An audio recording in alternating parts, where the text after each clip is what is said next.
उत्तर प्रदेश में दलितों के अत्याचार के मामले में पूरे भारत में नंबर 1 है, महिलाओं के अत्याचार के मामले में नंबर 1 है। अभी आपने देखा कि एक दलित को जिंदा जला दिया वहाँ इलाहाबाद में। बनारस में आपने देखा कि 23 लड़कों ने लगातार 7 दिन तक बलात्कार किया। बस वहाँ पर कासगंज में आपने देखा कि बीजेपी के नेता है, उनके साथ 7 लोगों ने मिल करके एक औरत, एक लड़की जिसकी शादी तय हो गई थी, अपने मंगेतर के साथ थी वो, और उसके साथ बलात्कार किया।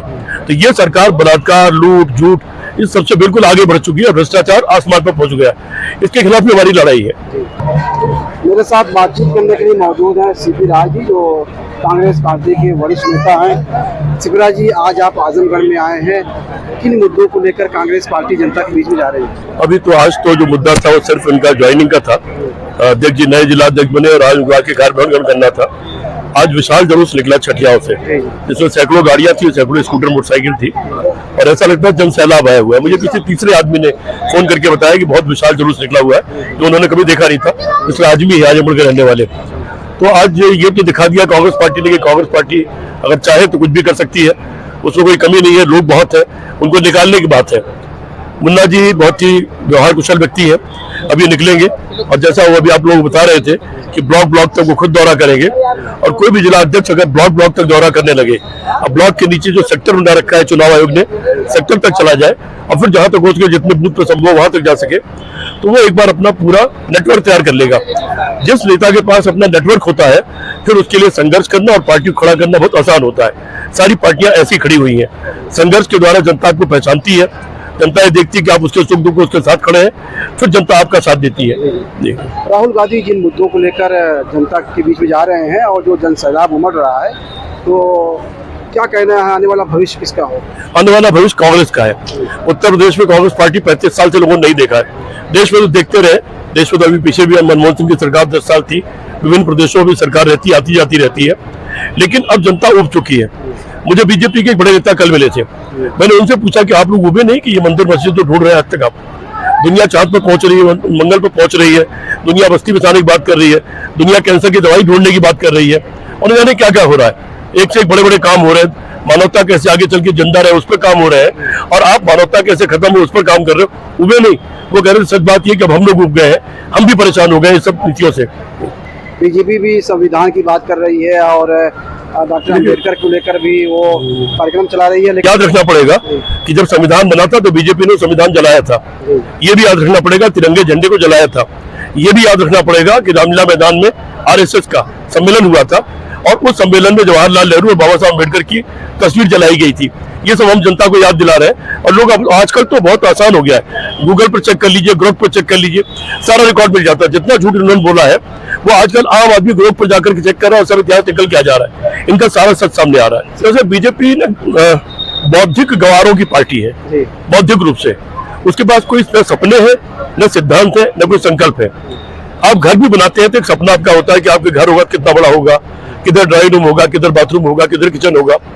फिर आप किसी आर्किटेक्ट से बात करते हैं, आपको नहीं ज्ञान होता तो उससे बात करते हैं, उसकी राय लेकर उसका नक्शा बनाते हैं, फिर ये तय करते हैं कितने मंजिल का बनेगा, तो उसके नीचे नींव कितनी मोटी होनी चाहिए, इसको सपना कहते हैं। फिर वो जो आर्किटेक्ट बताता है कि इतनी मोटी नींव पर इतना ऊंचा घर जा सकता है, वो उसको सिद्धांत कहते हैं। सिद्धांत की कसौटी पे कसा जाता है। आपने सपना भी देख लिया, सिद्धांत में भी कसौटी पे कस लिया और घर बनाया ही नहीं, तो वो उसको कहते हैं संकल्प। तो जिसके पास सपने, सिद्धांत और संकल्प नहीं होते हैं, वो इसी तरह की उलझुल बातें करते हैं। दुर्भाग्य से आरएसएस और बीजेपी के पास न सपने हैं, न सिद्धांत है, न संकल्प है, और जनता पूरे देश में जागरूक हो रही है। आप ये देखिए ना, इन्होंने दंगा कराने की कोशिश की हरियाणा के मेवात इलाके में, और आपको ध्यान होगा कि उस वक्त कुछ लोगों ने जाके दंगा करने की कोशिश की थी, लेकिन सिख, हिंदू और मुसलमान उन्होंने सम्मेलन करने शुरू कर दिया एक साथ, और हिंदुओं ने मुसलमानों की मस्जिदों पर और मुसलमानों ने हिंदुओं के मंदिरों पर, और दोनों ने मिलकर के गुरुद्वारों पर जाकर के सुरक्षा घेरा बना लिया। बोले देखे कौन आता है, हम एक दूसरे की रक्षा करेंगे। दिल्ली में भी जब दंगा हुआ था, यद्यप हिंदू मुसलमान दोनों को नुकसान हुआ था, लेकिन तीसरा दृश्य भी देखने को मिला, हिंदू मुसलमान सिख तीनों ने मिलकर एक दूसरे की रक्षा भी किया। इसके बाद अभी रामनवमी और रमजान, इस पर फिर कोशिश हुई दंगा भड़काने की, लेकिन आपने देखा कि हिंदुओं ने मुसलमानों पर फूल बरसाए और मुसलमानों ने हिंदुओं पर फूल बरसाए। ये जागरूकता ही है, लोग जाग रहे हैं। जी जी, लोग जाग रहे हैं। और बुलडोजर की कार्रवाई भी बराबर चल रही है, सुप्रीम कोर्ट ने बराबर जो है फटकार भी लगाया है, लेकिन देखो, कोई रोक नहीं लग रहा। आप एक बौद्धिक व्यक्ति लगता है मुझे। मेरा आप नेट वो पढ़िएगा सोशल मीडिया, जी जी जब पहली बार बुलडोजर चला था तो मैंने एक सवाल उठाया था, जी जी और ये सवाल इनके कानों तक पहुंचा नहीं लगता है। जी जी मैंने सवाल ये उठाया था कि मान लीजिए बिल्डिंग बनी है सामने, इसको आप तोड़ रहे हैं, ठीक है, बिल्डिंग है मेरी जेब से बनी होगी, लेकिन इसमें जो ईंट लगी है, ये ईंट तो भारत माता की जो मिट्टी है इससे बनी है ना, भारत की मिट्टी से बनी है। ये जो सीमेंट है ये भारत का जो कुछ खनिज पदार्थ है ये उससे बना है।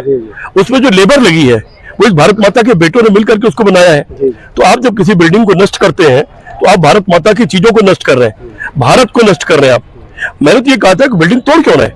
अगर वो बिल्डिंग अवैध है तो उसको सरकार के किसी काम में ले लीजिए, उसमें डिस्पेंसरी बना दीजिए, छोटा स्कूल बना दीजिए, छोटा उस इलाके में छोटा न्यायालय बना दीजिए, उसको तोड़ने का क्या मतलब? लेकिन चूंकि ये लोग डिस्ट्रक्टिव लोग हैं, कंस्ट्रक्टिव लोग नहीं। कंस्ट्रक्टिव लोग होते हैं तो कंस्ट्रक्शन करते, डिस्ट्रक्टिव लोग हैं तो डिस्ट्रक्शन करते। बीजेपी इस देश को फांसीवाद की तरफ ले जाना चाहती है। इनके आदर्श है मुसोलिनी और हिटलर। आप गोलवलकर का किताबें पढ़ लीजिए, और मैं ही वो पहला आदमी उस देश में जैसे सबसे पहले गोलवलकर की किताबों पर सवाल उठाया था, आज के शायद 12, 14, 15 साल पहले। उसके पहले उन किताबों की चर्चा नहीं होती थी।